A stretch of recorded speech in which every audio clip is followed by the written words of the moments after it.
Your excellency, प्रधानमंत्री और मेरे मित्र अनवर इब्राहिम जी, योर मैजेस्टी, एक्सेलेंसीज, नमस्कार। आपने आसियान परिवार के साथ फिर एक बार मुझे जुड़ने का अवसर मिला है। मुझे बहुत खुशी हो रही है। आसियान की सफल अध्यक्षता के लिए मैं प्रधानमंत्री अनवर इब्राहिम को हार्दिक बधाई देता हूं।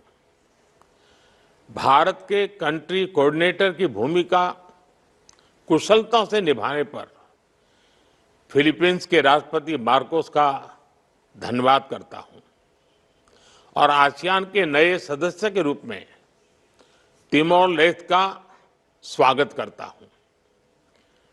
थाईलैंड की क्वीन मदर के देहांत पर मैं सभी भारतवासियों की ओर से थाईलैंड के राज परिवार और जनता के प्रति अपनी गहरी संवेदना व्यक्त करता हूं।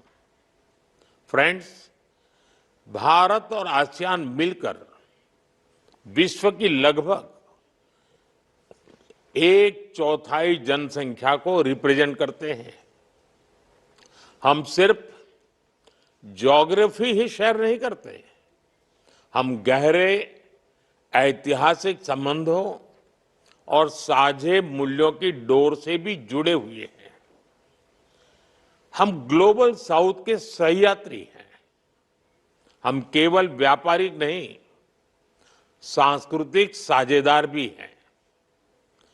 आसियान भारत की एक्ट ईस्ट पॉलिसी का मुख्य स्तंभ है।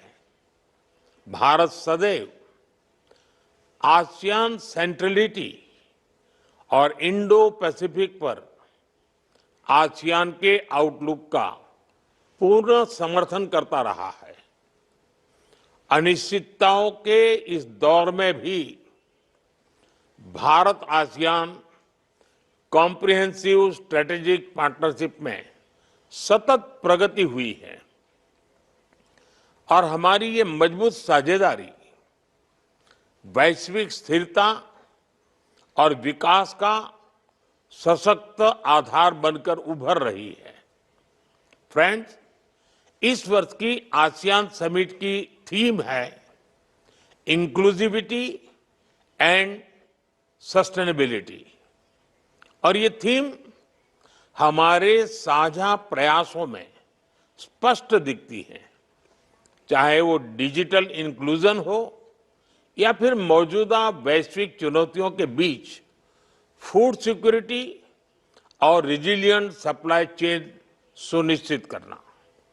भारत इन प्राथमिकताओं का पूर्ण समर्थन करता है और इस दिशा में साथ आगे बढ़ने के लिए प्रतिबद्ध है। फ्रेंड्स, भारत हर आपदा में अपने आसियान मित्रों के साथ मजबूती से खड़ा रहा है। HADR, समुद्री सुरक्षा और ब्लू इकोनॉमी में हमारा सहयोग तेजी से बढ़ रहा है। इसको देखते हुए हम 2026 को ASEAN India year of maritime cooperation घोषित कर रहे हैं। साथ ही हम education, tourism, science and technology, health, green energy और साइबर सिक्योरिटी में आपसी सहयोग को भी मजबूती से आगे बढ़ा रहे हैं।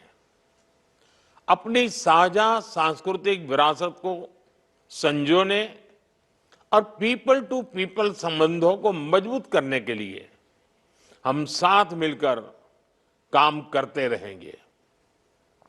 फ्रेंड्स, 21वीं सदी हमारी सदी है, भारत और आसियान की सदी है। मुझे विश्वास है कि आसियान कम्युनिटी विजन 2045 और विकसित भारत 2047 का लक्ष्य पूरी मानवता के लिए एक उज्जवल भविष्य का निर्माण करेगा। आप सभी के साथ भारत कंधे से कंधा मिलाकर इस दिशा में काम करने के लिए प्रतिबद्ध है। बहुत बहुत धन्यवाद।